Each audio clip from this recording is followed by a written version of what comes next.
Welcome to NewsNation's Backscroll, where we look back at our major news coverage on the most important topics and personalities of our time.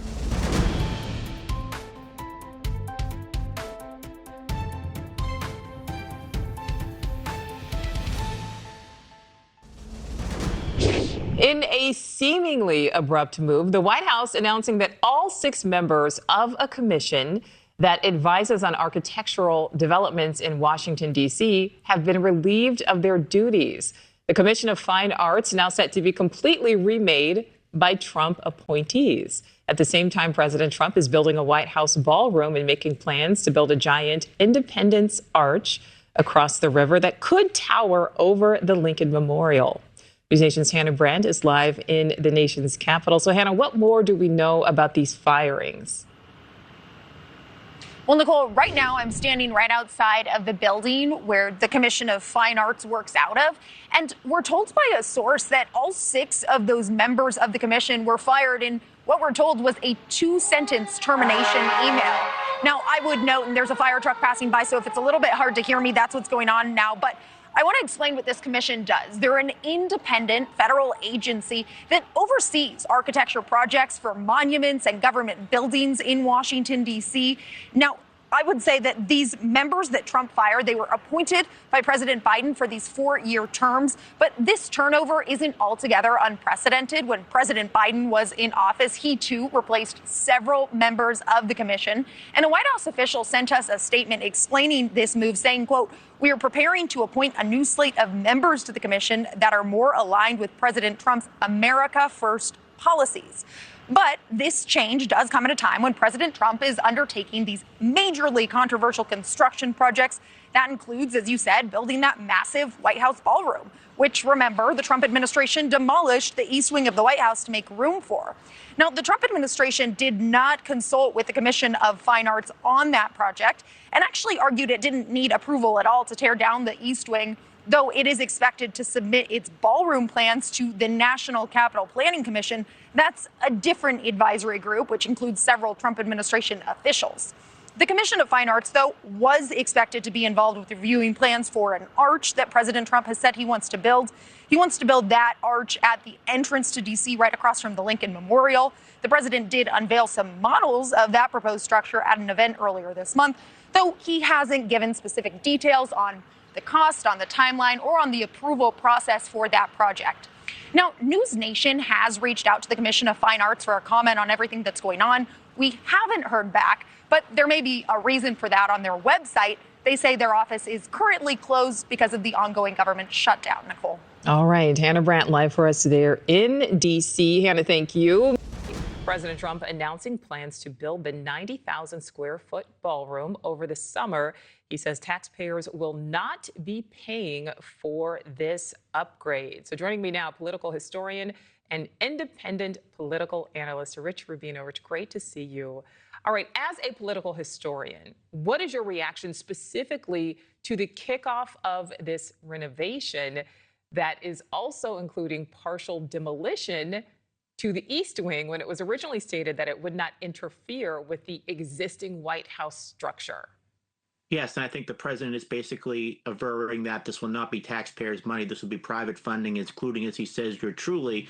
But he's really, as small the numbers this might be to actually the $250 million that it will cost, again, all private money toward the renovations, he's giving political fodder to the Democrats. The Democrats in the midterm elections can argue people are losing SNAP benefits, for example. People are losing their Medicaid funding. But in the meantime, the president is supporting a $250 million ballroom. That may be fair or unfair, but I think he's giving ammunition to the Democrats to make that charge. But what do you think about this demolition that is taking down some of the East Wing when, again, it was said that it would not do that? Yes, absolutely. And that's one of the that's obviously one of the questions, and the fact that they are actually demolishing it, and you can actually see the demolition. There certainly have been examples of this in history, for example, of White House renovations. Chester A. Arthur and put some new plumbing in, put a new elevator in. Benjamin Harrison in 1891 actually had electricity installed in the White House, but he was so afraid to use it that they wouldn't turn off the lights. All right, so talk about the mark that President Trump is leaving, on the footprint that is the White House and the surrounding grounds, and of course, including the significant changes to the Rose Garden where he'll be hosting that luncheon. What is the historical significance for future generations? I think that the ballroom will potentially be able to seat up, as he says, 990 people. That's going to be a huge ballroom. That's, as he would say, a huge ballroom. It's something that I think future generations will kind of look and I think take for granted potentially. But obviously, it's going to be a major renovation in the meantime, and there's going to probably be a little bit some hindrances. Certainly, won't be aesthetically pleasing as it's being built. But I think in the future, you certainly will see a huge ballroom. Do you think an upgrade like this was needed?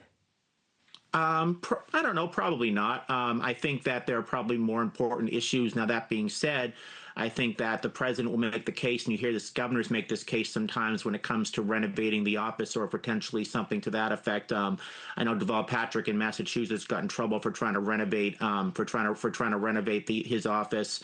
It became an issue, and I think that once again, I think this is something the Democrats really, as they go into the midterm elections, are really going to be using this as political fodder, to excoriating the president, saying people are losing their benefits. Meanwhile, the president is living lavishly. He's living in the Gilded Age, that type of a thing. So from a purely political, pure calculated political standpoint, he's giving the Democrats some ammunition here. All right, yeah, let's get into more of the politics of this. So critics, Yes. as you pointed out, are saying corporate America is kind of currying favor for access to the Trump administration. The president, though, he's standing by this. He said on Truth Social yesterday, he's, quote, honored to be the first president to finally get this much needed project underway with zero cost to the American taxpayer. That is his post on Truth Social yesterday. Rich, do you think each side has a valid point here? Yes, I think the president certainly does have a valid point in terms of the East Wing not being big enough to accommodate guests. But I also think that the Democrats certainly, and I think that they were really handed. They were really handed something that really benefits them from a political standpoint, again, because it is during a government shutdown, because they can make the argument that the president is building this, the president is having this build, is worrying about the East Wing. Meanwhile, we're worrying about our families, something to that effect. I think you'll see some Democrats potentially in the 2026 presidential elections, as they run against the Republican opponents like the three. Like, for example, Republican moderates like Mike Lawler in New York or Congressman Fitzpatrick in Pennsylvania, saying they're the party of the president who's building this new ballroom. Meanwhile, we're worrying about Medicaid, we're worrying about SNAP benefits, we're worrying about a lot of other government programs.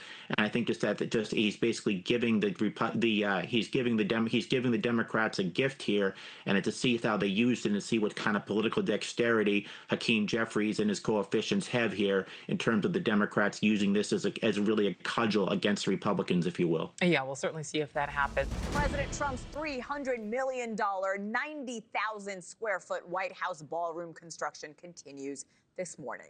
The president has been promising taxpayers are not on the hook for it, instead touting a big billionaire donor behind the project. And there's talk over whether the president will name the new event space after himself, the Trump Ballroom. Joining me now is NewsNation media contributor Steve Krakauer. Steve, great to see you. Welcome back. You too. Thanks for having me. Some are excited about a new and modern improvement to the White House. Others are criticizing what appears to be the complete demolition of the historic East Wing. The thing here is renovations have been done at the White House by many presidents before. But why do you think this project is getting so much attention? I wish I could get in the minds of the people that care so deeply about this project. It's like, the West Wing was a very popular TV show. I actually enjoyed the West Wing. People know the West Wing. The East Wing, not as well known. They didn't make a TV show about the East Wing because not a whole lot was going on over there. But now all of a sudden it is extremely, extremely important. And I just have to say, I think the cherry on the top here, as you mentioned, is just the prospect that Donald Trump may call it the Donald Trump Ballroom or the Donald Trump East Wing. I mean, it's just hilarious because the people that hate Donald Trump, this is just like nails on a chalkboard for them. So yes, I think that this is not a massive deal. But the perception of it, there's pictures of obviously like a wrecking ball going through what is on, White House grounds. There are a portion of the public, I don't think there's many people, but certainly people that over-index on social media or in the corporate media places other than the great NewsNation, they are just obsessed with Donald Trump. And so this kind of just feeds into all of their fears about him, that he's destroying our democracy, and also this building that I didn't even know about until about 5 minutes ago. Now it's a very, very big deal. Several of the donors, though, and this is what's raising eyebrows, I think, for many, are the same companies that have been awarded government contracts. I'm talking about Palantir, Amazon, Microsoft. Do you think that may be adding to the criticism? I think it's all just par for the course, right? I mean, this is great. Meta, Amazon, Apple, these are companies that are, these are corporate, gigantic behemoths, but in a normal election year, 2016, 2020, in a normal environment, they would be kind of left-leaning companies. They would generally have their employee base are largely up the left. These are based in San Francisco and Los Angeles, and they've got big offices in New York and in DC. These are coastal gigantic companies, and yet here they are helping to build this sort of pet project of Donald Trump. Now, what's amazing about this is it's not going to be completed until maybe the end of 2028, but probably the beginning of 2029 with the way construction projects go. Donald Trump's not even really going to be able to use this gigantic ballroom and new East Wing that he's building. So it's really a legacy project that he's building for the next administration, which very well could be Democratic. So yes, I think that, by the way, NBC, their corporate boss is also Comcast. They're chipping in a little bit as well. So it's just a perfect congruence of all of the fears of the hashtag resistance that are still around. They have not left completely. And it's just, well, more bending of the knee apparently going on here as they pay a couple bucks to build this ballroom for 2029. I do want to talk a bit about costs here, and the size of the ballroom keeps getting bigger. President Trump said the ballroom would be near the East Wing. He's not touching the East Wing. Then we saw the East Wing demolished. The cost was estimated to be about $100 million to build. Now it's $300 million. Do you think critics are also maybe complaining because of the lack of transparency? And I have about a minute left with you. Look, I think that the easy answer is critics are going to complain no matter what. So I don't know if that's necessarily the reason. You pick your new reason. If it was $100 million, they'd find enough reason to complain. But I do think that this is, of course, an idea of yes, the lack of transparency, that there's this property. It's a visceral feeling. I mean, you're showing these pictures. I mean, they do look like a lot's going on the White House grounds here, and it's not like they're just putting a couple trees up. I mean, I actually saw an article about that there were 6 trees that were apparently removed. 6, and 2 of them are very famous trees. I mean, they're going to find something no matter what. But we're going to see this for the next 3 years. This construction site that happens on the White House grounds. Right. This is going to be a story. Absolutely. I am with you there, Steve Krakauer. Always good to see you. Thank you. This is going to be probably the finest ballroom ever built, and we're doing it no cost to the country. It's being the money's being put in by me and donors. In order to do it properly, we had to take down the existing structure. All right, tonight you heard it there. President Trump confirming what NewsNation reported earlier this afternoon, that the East Wing of the White House will be demolished to make room for the new 90,000 square foot ballroom addition to the executive building. The complete demolition is a change from the original plan, or at least from what was originally stated when the project was first announced during the summer. Joining me now outside the East Wing of the White House are Hannah Brandt. Where are you, Hannah? Yeah, I guess that's kind of right out there. You could see it. With what we're learning tonight, the president was armed. He was in the Oval, obviously, to talk about Russia and sanctions with the head of NATO, but he was ready to talk ballroom too. Yeah, you're right. He had the printouts, the renderings, and everything. He clearly wanted to discuss this. We're standing, as you said, just right outside of the East Wing, right outside of these fences here. And I'm going to step away because we want to give you a closer look. If you zoom in, you can see, and it's pretty clear from us, from our perspective here, you've seen big chunks of the East Wing coming down just over the past several hours that we've been standing here. You can certainly hear this heavy construction equipment tearing away those pieces of the East Wing as well. And it was, as you said, just today that a White House official confirmed that the East Wing is going to be entirely demolished in the next couple of days. That is a change from those initial plans. It was over the summer that President Trump first said when he announced this project, he wouldn't interfere with the current building. But when he was asked about it in the Oval Office just minutes ago, he said this decision to tear down the East Wing was made after discussions with architects. He proudly showed off renderings of what that new ballroom is going to look like. You're seeing pictures of them on your screen right now. Those are the renderings. The White House says the plan here is to build a 90,000 square foot ballroom that will hold nearly 1,000 people. And President Trump says the reason that's needed is because currently the largest entertaining space in the White House, the East Room, only holds 200 people. President Trump projected this is going to cost about $300 million. That's a pretty big chunk of change, but it's going to be funded by donations from private donors, including President Trump himself. Now, some critics say the way that this project is being done is a problem. There are some legal questions that they're raising, but many critics arguing really there's just a lack of transparency here because the Trump administration did not consult with historical groups or go through a public design process for this project. The White House, though, really does not seem to be swayed by this criticism. They've, in fact, called it manufactured outrage. And the White House says they do expect this ballroom project to be finished by the end of President Trump's term.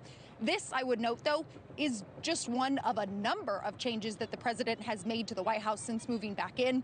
We've also seen him pave over the grass in the Rose Garden. We've seen him install flagpoles, and we've seen him add some gold decor to the Oval Office, Blake. Yes, we have our Hannah Brandt live tonight, just outside 1600. Hannah, thank you. All right, so wanted to show you over the years, presidents have made their own changes to the White House. The West Wing was added in 1902, for example, by Teddy Roosevelt. 1952, Harry Truman completed 4 years of major structural renovations. Fast forward a bit to 62, the Rose Garden was finished during the Kennedy administration. And in 2009, President Obama, much different, presidents always put their own little touches on things, constructed a new basketball court, for example. With us now, bit of perspective, the guy you know, the guy you love, Chris Starwalt, host of The Hill Sunday, senior fellow at the American Enterprise Institute. Hello, my man. We're not going to talk about Nixon reopening the bowling alley. We're leaving out the bowling alley. I've never been to the bowling alley, have you? It's like most things in the White House. It's relatively modest. Yep. It's pretty cool, though. And they have pictures of Nixon in 70s attire. And he was apparently quite a pinstriker. At first, I was like, they are literally demolishing the White House, and processed that sentence for a second, parts of it. And then, Chris, I went back and I looked at the history, and I was like, oh, okay, this has been done before. There's a lot of outrage, especially on the left with this. I don't know. How do you view it? Well, it certainly has been done before. It's not been done in this way. Hannah said that the criticism of this was that there wasn't enough transparency. It's very transparent, right? And what the president has done is he has said to people with business before the United States of America, or are heavily regulated by the United States of America, or are subject to tariffs by his government, it would be awfully nice if you gave me money so that I could build the project that I want to build. And then he had a dinner for them and brought them in and said, pay up, and they did. And they're going to fund it. So that means he didn't have to go to Congress. When Harry Truman did the renovation that you referenced before, which was the last big renovation at the White House, he had to go to Congress. He had to ask for money to do it, and because it's the people's house and all of this stuff. So what Trump has done through the use of tariffs and his own lawsuits against entities, that part of this is settlement money that people are paying him. He doesn't need Congress, and that's the motif of the Trump administration. I don't want Congress, I don't need Congress, and I don't care what they have to say. Meantime, there are a lot of questions about the $250 million construction project that is happening right now at the White House. Crews already at work demolishing the East Wing to make room for President Trump's new ballroom. It's something the president said earlier this year would not happen to this extent. It won't interfere with the current building. It'll be near it, but not touching it, and pays total respect to the existing building, which I'm the biggest fan of. It's my favorite.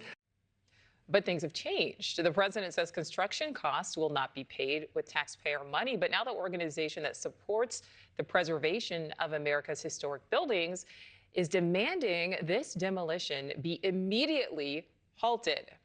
NewsNation's Hannah Brandt is live outside the East Wing of the White House there. So, Hannah, what more have we learned about the groups paying for all of this?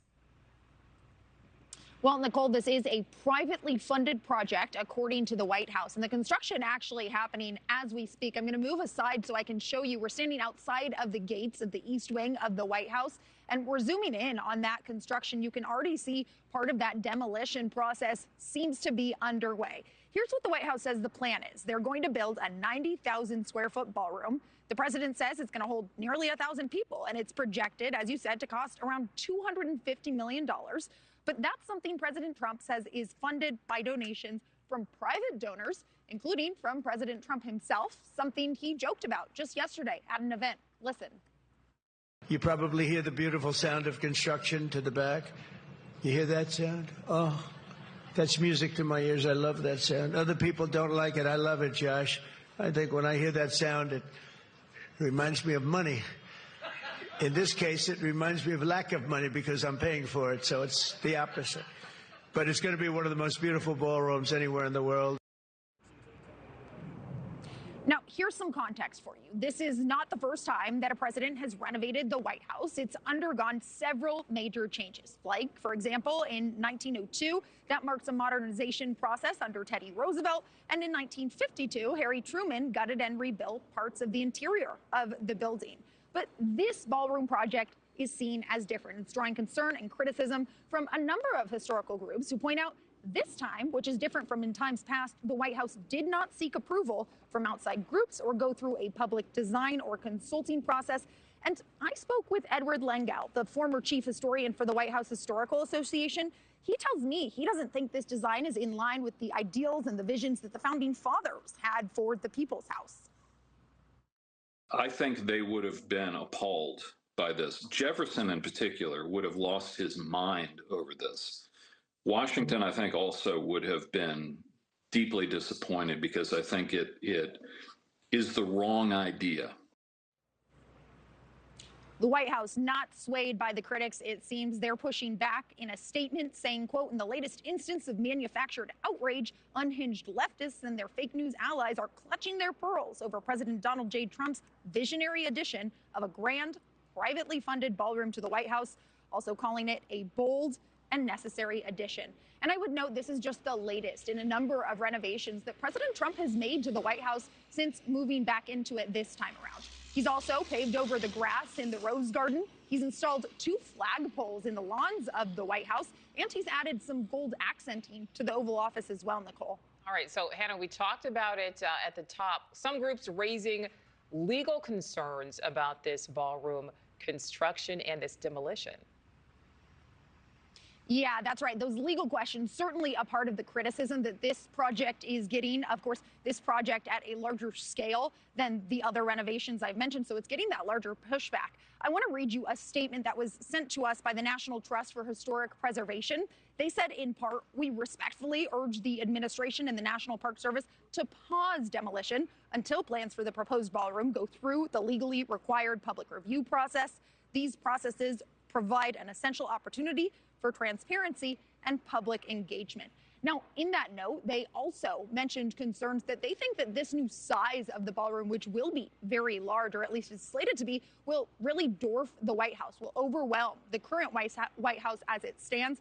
They also mentioned concerns that it conflicts with the current classical structure of the existing White House, Nicole. All right, Hannah Brandt, live for us there in D.C. Thank you. Thank you for watching. Subscribe below and download our NewsNation app right now on your phone, and you will get fact-based, unbiased news for all Americans.